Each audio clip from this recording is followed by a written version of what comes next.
the carnival. All of a sudden, I hear my son scream. He's like no more than 6 or 7. He was struck in the eye with a dart. His friend threw the dart and missed. It ricocheted off the back and it came straight for Kyle's eye. And I negotiated with God. I said, God, if you spare my son his eye. And the bargaining with God begins. Welcome. It's Touched by Heaven. Everyday encounters with God. Because God is speaking to you and me and the church and the world. And here we get to listen in on the conversations. These encounters with angels, divine intervention, prophetic dreams, visions, near-death experiences. Hello there. I'm your host, Trapper Jack. Can you negotiate with God? Shanita will tell you her story in just a moment here. This is a story about priorities. What do we actually put first? And this is that battle Shanita and her husband John have had through life. And well, you just heard it. There's a particular moment when all of this comes to life and the big decision has to be made. Which way am I going? What really is important to me? And I'll tell you another story that leads up to this. I will tell you that the best thing Elizabeth and I do as far as our marriage goes, beyond family gatherings and all that, the best thing we do is called the Good News Cruise. We were just on it. It is a week away from the sub-freezing temperatures of Ohio. It is a floating retreat where 400-500 married couples get together all on the same page and hearing the most incredible talks and spiritual uplift in the midst of 80 degrees and sunshine and warmth where the destinations don't even matter in the Bahamas and Caribbean. It's about what's happening on the ship. And this year it was Cardinal Timothy Dolan out of New York, who's an amazingly funny guy and spiritual leader. Father Mike Schmitz, who is my go-to guy. He's the guy I listen to every day. He crawls inside my head, and he knows me so well.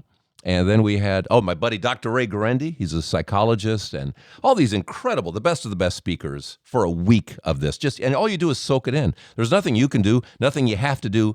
Maybe eat a little, and then eat a little bit more. And it's in the sun, it's in the warmth. It's the best thing of the year that we do for each other. Done it the last couple of years, already scheduled to do it again next year. It's so good for us and our marriage and bringing all of it back to Touched by Heaven. So here are all these married couples, and everybody's got a story, right? Everybody's got a story. So the next few weeks here, you're going to hear some of these amazing stories of these people who have stories of conversion, of encounter, and who want to share it here on the Touched by Heaven podcast. So there's this one couple, and the way we met them was, it was karaoke night. There's a place on the ship for that. And up steps Shanita, and this couple's from Hawaii, so they left great weather for great weather. But Shanita gets up there and begins singing a song to her husband, and she's got a great voice. Beautiful. And she's aiming this song right at her husband, John. It's a love moment, man. It's like, whoa. Then John gets up and he sings. Not necessarily to his wife, but to all of us. Whip It by Devo. Whip It Good. And it's hilarious and fun, and everybody's singing along, and it's just two totally separate approaches and two very different people, but one story.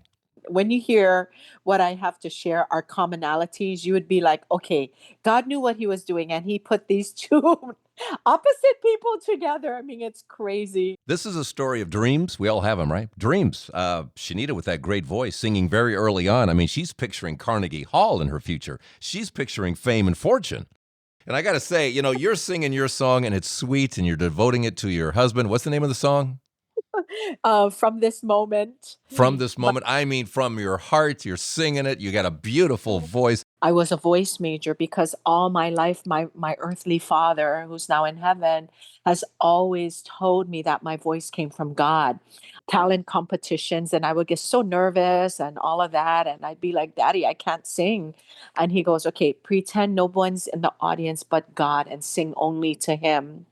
So I was I was a voice major, and my goal was to go to the Metropolitan and be this Hawaiian soprano.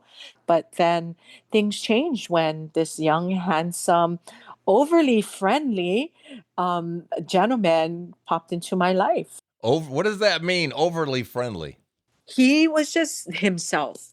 He is who he is. He shows you who he is. And he's just very, relaxed in his own skin. So he tells me on our first encounter, he's like, we introduce ourselves. And he's like, oh, so what does your boyfriend do? And that alone, that statement alone, just removed all of the tension that I would feel, when guys come up to me. What a great way of finding out what was up with you. That's good. My maiden name is Aana. He's Akana. We're both left-handed. We're both born in December. And then it gets even crazier. 4 months into our relationship, we find out that both our dad's names are Ernest. And he's the first guy that I allowed into my space because I was just so full of myself, going down this dog eat dog, competitive singing. Although I was winning competitions left and right, all of these big awards in my college years. And because that's where I thought God wanted me to be. While dating, they get a surprise. We now were faced with um, an unexpected pregnancy. And I was like, I, although I knew I came from a strong faith-based religious family, I thought maybe discarding this life inside of me, no one needed to know. And all my friends were like, yeah, you don't need to have a kid. You're going on to bigger and brighter things. So no one needs to know. But in my heart, I knew God would know, and I couldn't go through with it. And it was my voice teacher who had to humble me. He goes, Shanita, you don't have a music career. You're on your way to having one with or without a baby. It's not the baby's fault. So that just put me at great, great ease. And I went on to deliver my baby. And he blessed us with a child on Christmas morning. Kyle was born December 25th, 1987. Fame, fortune, it's still there. Fortune. Okay, they get involved with a direct marketing company, but it could be any business for that matter, where pretty soon the dollar signs is what propels you. It's that hunger for the good things of life, right? Business was so attractive, so alluring, just enticing us with unlimited money and time if we just followed the 8 core steps. Just like how a Christian would follow God's 10 commandments, the business taught us that if we followed 8 core steps, we would reach and attain the elite, be in that circle with the elites. And Right. so time, unlimited cash, unlimited money, houses, cars, just all of that. If we follow the 8 core steps, rather than letting my husband lead and build the business, I would tell him what to do, how to do it, when to do it, criticize his ways, like, you're not building this business fast enough for us. I mean, John wasn't even present when our youngest was born because we both felt as a couple he needed to be away at convention. So he was in California while Wow. I was Wow. giving birth. And you were about Dad, to give birth to a baby. Wow. and in the room was my mother, Bradley's godmother, who we named as his godmother, and my sister, just the 3 women by my side while my husband was off. And my family was growing increasingly worried and concerned for us because everything took a back seat. Us going to church, me being part of the basic Christian community that was the center of my family's life. My family was strong in faith and in putting on retreats and doing retreats and all of that. So we walked away from our faith journey and to make it in the world of financial success. But the part of the story that Shanita's family did not know is how much money they were spending in order to make money. We were spending all of our money from our weddings and down to nothing, where because we couldn't afford food, tuition was being met by us cashing in on our children's bonds, and no one knew the pain because they all thought, yeah, they're doing good. So where's the touch by heaven in all of this? This episode's a little different. It's not a matter of the angel says or this divine intervention of or in this near-death experience such and such. Not so much.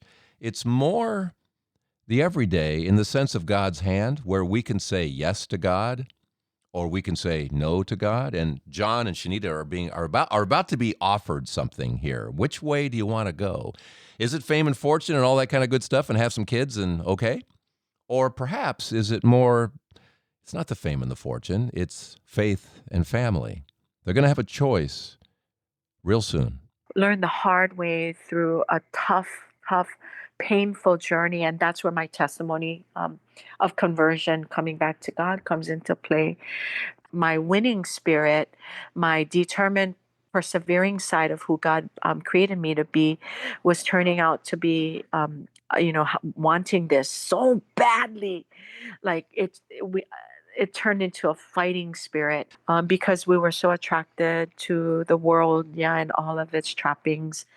Um, until one day we were at a 50th State Fair. You could call it an annual carnival that Hawaii has. They set up all the merry-go-rounds, the fun stuff. And then all of a sudden, I hear my son scream. My oldest boy, he's like no more than 6 or 7. He screamed. He puts both hands up to his left eye. He was struck in the eye with a dart. So we were standing next to the dart game where you throw the dart and it's supposed to pop the balloon. Like a So like a real dart? yeah, a real dart. Oh So my at the gosh. carnival, you put all the balloons in like these squares, Yeah. and then you throw the dart. You have 3 darts, and you strike out the balloons, then you get a prize. So the dart, it ricocheted off the back, and it came straight for Kyle's eye. So he was hit in the eye with a dart. And I'm panicking. I rush to him. I draw him into me, and I'm like holding my son. And John is like, "What's happening?" So, instead of the ambulance coming, we drive Kyle down to the hospital. We get into the emergency room, and Kyle is scared. They have to put this dye in his eye, but he's fighting them. He's resisting. Kyle was just not having it. So I'm like, okay, give me a moment with my child. So I'm there in the quietness, and we had a big rosary wooden colorful bead hanging from our van. And I just said, John, go out and get the rosary beads. So he did. And when he brought it in, I just was cradling my son in my arms, and I negotiated with God. And this is what I told God. I said, God, if it's your will that my son should lose his eye, then I will accept it. If it's your will that Kyle will be living a life, blind, then I will accept it. I will still love you. I won't hold it against you. But God, if you spare my son his eye, then I will serve you for the rest of my life. And I said that little prayer. And then in the end, this peace came over me. And I was like, a girl who was not, God was nowhere in the picture of my life, although I knew he was there. I cried out. And in that moment, God heard my prayer. And the results came back that had the dart moved 2 millimeters to the right, Kyle would have been blinded. 2 millimeters, he was spared. And Sister Mary Jo, who ended up she was my spiritual mother through BCC. I ended up throwing my hands up in the air and saying, God, take the wheel, take control of my life, because obviously you can do a better job of planning my life, our lives, and mapping out our future better than I can. And so I did, and I walked away from the business, and I said, John, if you want to do the business, you can do it, but I'm giving it all up. And Sister Mary Jo in the end helped me to recognize that the dart was not meant for Kyle's eye, that it was meant for my eyes, because I wasn't seeing things clearly or through the lens of Christ. And from that, I came back to the Christian community. I delivered my witness talk. Shanita made a promise to God. So they're now back in the church. The family is now back in the church. And she's sitting there in the pew and she's listening to the choir. What is that song? this song, More Precious Than Silver. And it talked about how God, Lord, you are more precious than silver. Lord, you are more costly than gold. Lord, you are more beautiful than diamonds. And nothing in this world compares to you. And it hit me because you see, um, Trapper, the business, if you strive for diamond, then you've reached the pinnacle, the top. And this song said that, Lord, you are more precious than silver. Lord, you are more costly than gold, more beautiful than diamonds. And the words just struck me, and I started to just bawl. And in the end, I walked up to the choir director with three little children and my husband, and I asked if I could join the choir. And the choir's name is the Life Choir, Living in Faith Eternally. And that's when I came back to the church. And in the end, it was my son who saved me. It was her firstborn son, Kyle, the one born on Christmas morning, the one who was injured by the dart. It was actually ultimately through him that lives were turned around and souls were saved. So then the priest who hires me moves us. Now he hires me and moves us into a 5-bedroom, beautiful home, big backyard, front. But the catch was I had to open up the home to the youths, the high school students, after school. So we had a basketball court, but my family and I moved in there Did he rent gave you the free, house? rent free because I was working for the church. So the Wow. compensation is I would live in this beautiful home, work for the church, build a solid youth ministry program, and give my life and service to God. That's what Wow, we did. that's a biggie. Oh, but then let me tell you, the house was a former convent. So there were nuns. Of course Nuns it was. resided in the house, and we had a chapel where there was the altar and the Eucharist. I mean, it couldn't. This is what God wanted me to. This is the life God wanted for me. So when the And priest drops in, he's got an altar to celebrate Mass. yeah. And then I took hold of the music ministry, and it grew and grew to the size of like where other parishes were coming to us. And, we were like this model parish. He spoke to me through music. He called me back to himself through music.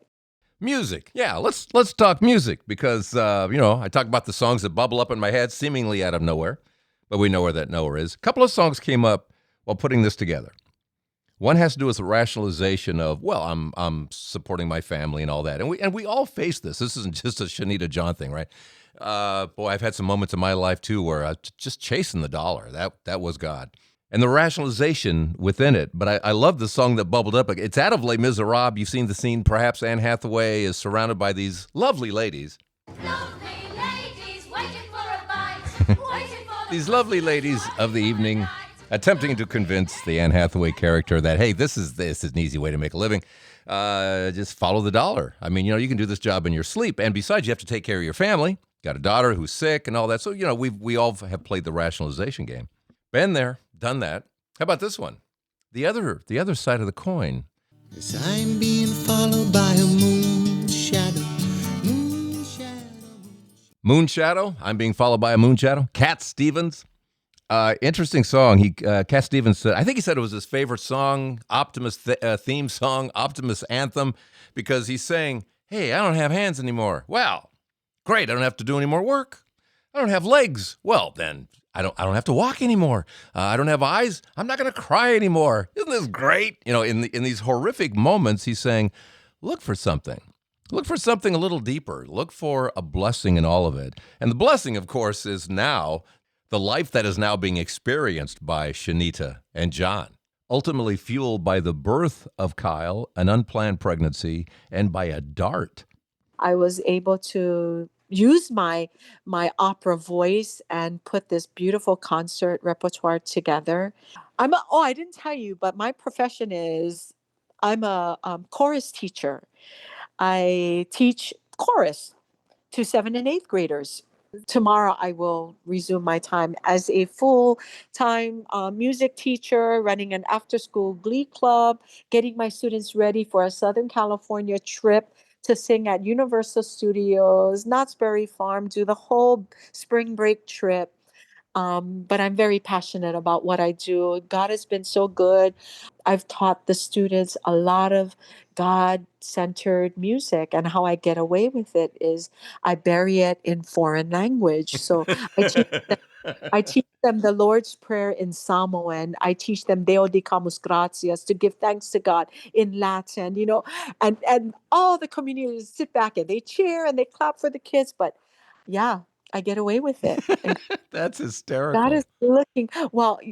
I've auditioned my kids for Carnegie Hall. So although I did not get to go up on the Carnegie Hall yet, I say yet because God's not done with me. I firmly believe, and my kids, were able to live out my dream. I still have goals and dreams for myself, but I feel like as a teacher, as a music teacher, as a chorus teacher, my kids are living out my dream and up on these world renowned stages, these venues, and yeah, and That's terrific. Let's go. Can we go back to a couple of things here, just to kind of tie things together here?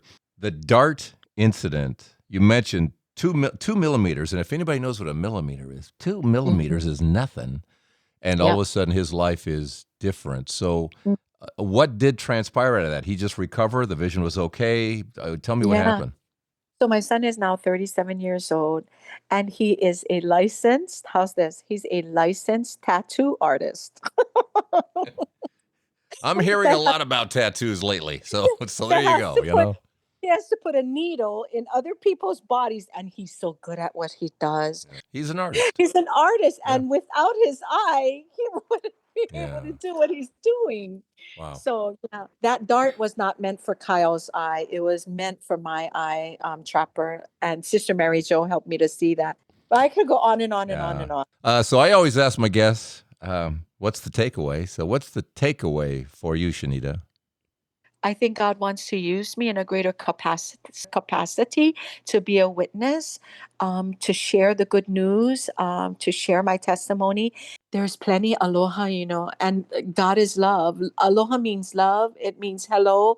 It means just all the beautiful things, and in every sense of the word, Hawaii people measure up to it. No matter where you go, you're gonna find aloha. I want nothing more than to be a trophy for Christ. He'll put you on his bookshelf. And I hope we encounter each other again, Trapper. It's been so wonderful speaking with you and letting me share my story. Thank you. Thank you. And we'll see you on the next cruise. Okay. Aloha. God bless. Aloha. Thank you so much, Shenita. Thanks, Shenita. Appreciate that. Hey, we have some emails. We're going to do something different. We have time. We still have time, so stand by for that. Elizabeth's going to join me in a second here. New year, do new stuff, right? Quick Patreon shout out to Greg Munoz. Thanks, Greg. Appreciate you helping us out. You can go to patreon.com and join the family. And Greg's in there. He's a family member. He's like a cousin. You can go to touchedbyheaven.net, click your way through, or go to patreon.com and search for Trapper Jack. Hey, Elizabeth. Hey. Hey. Welcome, Cruiser. Thanks. Was the Good News Cruise not like the best? I say it's the best thing you and I do. I would agree. Other than family stuff. I want to go back. Yeah. Well, what's the temperature today in Ohio? In the 70s. Where? Not here. Back there. I'm talking about here. Oh, here? 15, whatever it is. I think it hit 20. Wow, a warming trend here. But that doesn't include the wind chill. Yeah, that's true. You got to have your wind chill. And also, it was kind of funny because, what were there? There were 3 decks of dining, right? 3 levels? Yes, the dining room had 3 levels within the dining room. Okay, so 3 different levels. And our group is gathered around the table. We're having dinner, and we start talking about last night's karaoke. And I'm going, can you believe, and I don't know if I knew their names yet. True. And so we're kind of yakking, and you lean over and go, they're sitting right behind us. They're at the next table. I'm going, really? I said, I'm going to say nice things, so if they hear me, it's okay. But it's so bizarre.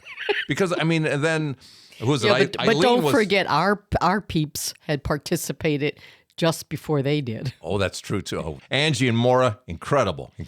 They represented us well. They did. And Eileen got together with Shenita and John and kind of introduced them to us. And so that's how we got to know Shenita and John. But anyway, so I thought what we would do here is kind of look at some recent emails and such, and just and we should do this more often because we get some great emails.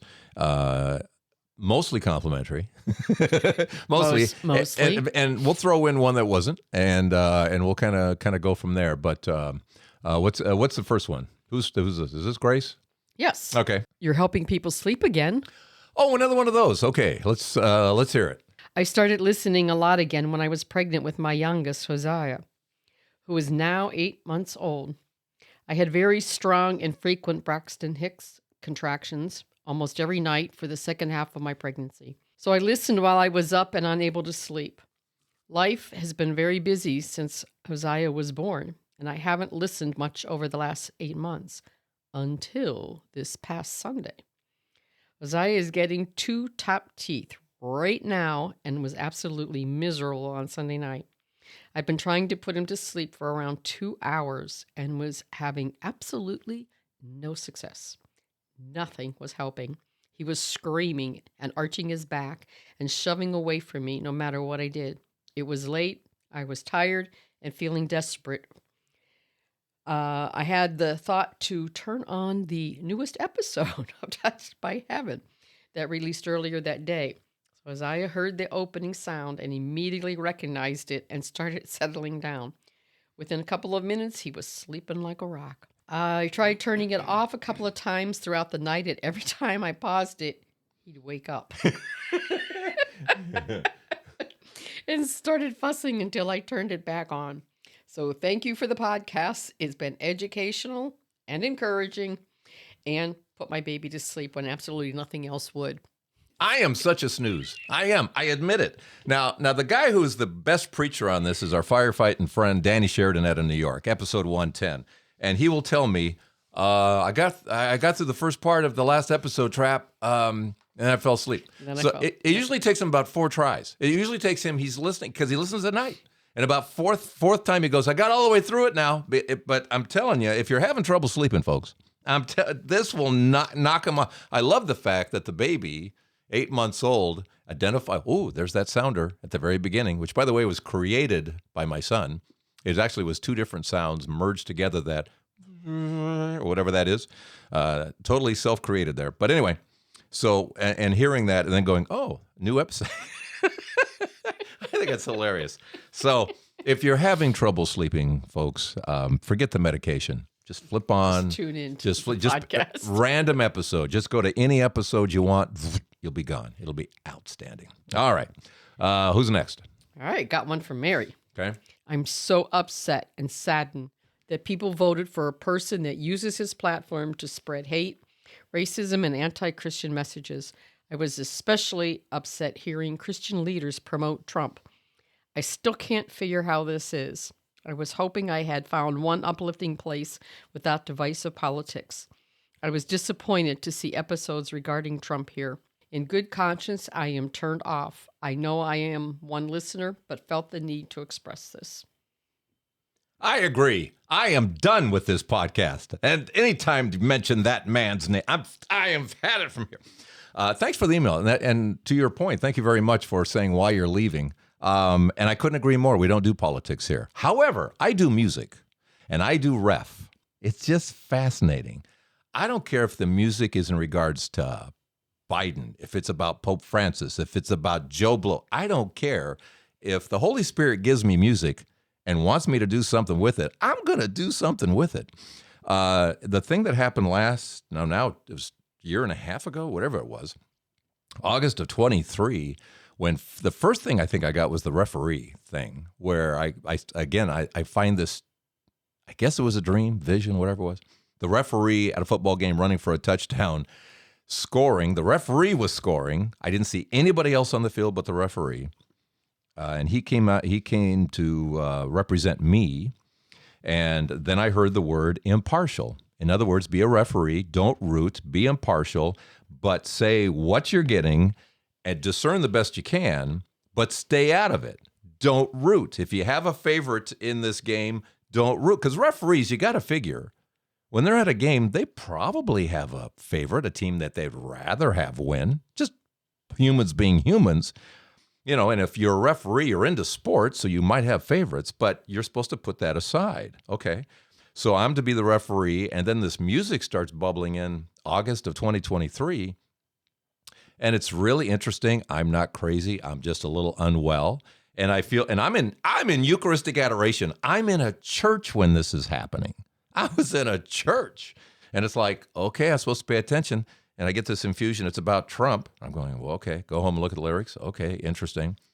And then I get the Heaven Can Wait movie, and I know so much about that movie that when I hear particular pieces of music that come from particular scenes, I know which scene it is.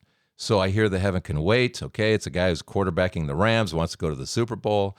Accidentally, the angel kind of knocks him off early, and he's not supposed to be dead, but he is, and he's put into the body of a billionaire. And then he buys the team, is assassinated, but through divine intervention put into the body of another guy, and he runs for a touchdown and wins. There seem to be some implications, plus the song from Jay and the Americans, This Magic Moment, which after the fact, you see Butler County there, this magic moment, and you hear divine intervention. That's what's given to me. I'm playing the referee. I just stated what it was, and I sat back waiting for what kind of assassination is this about. But somehow he would win. We're trying to figure this out. And then when Butler County happened, it was like, oh, okay. We just had to let it play out until after the election, and then we did an episode on it. I think it's God's way of saying he's going to use this podcast for such things at certain times, seemingly more worldly events. That's all that. So if you get upset at this stuff, get upset at God, because that's where it comes from. I believe the music comes from the Holy Spirit. I got nothing to do with it. It comes in. God uses this podcast. If this podcast wasn't here, I don't think he's sending me music because there's no purpose for it. And I'm supposed to relay it to you and see where it goes, So, I don't know. Do you have anything else to say to that? No, basically just putting it out there. Yeah. All right, I got one more. Oh, one more. Okay, we'll finish up with this. What's this one about? All right, this one's interesting. It's from Linda. Whoa, did I ever have a weird song come into my head? I need some help with this one, so I woke up at 5:55 a.m. yesterday. 5:55. 5:55. What does it mean? Shortly after waking, the song Sound of Silence came into my head. It was in my head all day yesterday, and I kept hearing you, Trapper Jack, say that we need to pay attention to lyrics. So I finally looked them up last night, just before bed. Ye gads, what creepy lyrics. I definitely didn't have the brain power at the end of the day to try to decipher them. Do you have any thoughts? Wishing you many blessings in the wisdom and discernment of the Holy Spirit. Your sister in Christ, Linda. Linda, and you point out something. I think there are a lot of people who get music and are kind of oblivious that maybe God is trying to say something to you. If it's playing over and over again, you got a real earworm. Take a look at those lyrics, because if you flip them on their side, sometimes you'll be surprised that it's not a guy singing to a girl about heartache or whatever, but literally is Jesus talking to his bride, the church, and whatever it is. I don't think I'm the only one, and every now and then I'll hear from someone who says just that. Here's what I got, and here's what it means to me, because my family is currently, sometimes you'll find a meaning in it. Sometimes you will. That song, I know, has bubbled up along the way. Sounds of Silence, I know, has bubbled up. But it's an interesting song, because if you look at the lyrics, hello, darkness, my old friend. So here's someone who's been there before. I've come to talk to you again. It's a song about alienation. It was written in the 60s. So take a look at the 60s. You got a war going on. People are arguing over. You got civil rights. People are arguing over. You've got assassinations going on. You've got, it's a very troubled time. You had people on both sides of issues, and obviously now even more so. Song also says that people are talking and no one's listening. Yeah, that's what it feels like. It also says people bow and pray to that neon god they made. That seems to be technology.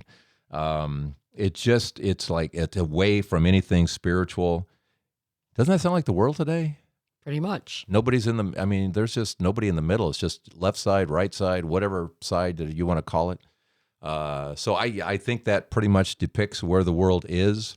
And then you have to look at your own life. Does it apply to me somehow? Do I feel alienated? Right. There's lack of community. It really is, So people are trying to find community through social means, and it's just different now. It just feels it does feel kind of creepy, That song is kind of creepy, and that's kind of where we are right now. So if there's a prayer in all of that right now, it's come Holy Spirit, Jesus, help connect me with someone. I remember doing that for you, Elizabeth. I remember you were with. First, I prayed you. It's like you needed a friend, right? It was a time years ago you needed a friend, and I remember praying, and there was a friend that popped up.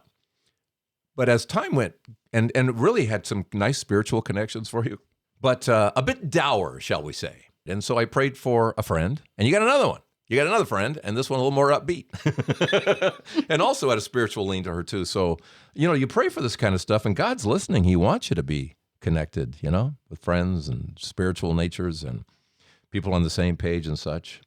So you can pray for that kind of thing. And certainly our prayer is for you to be connected, not just social media, but like real human beings and to Jesus and hopefully community and church and things like that. So, okay, we good? Sounds like a plan. Thanks for this. Thank you very much for this.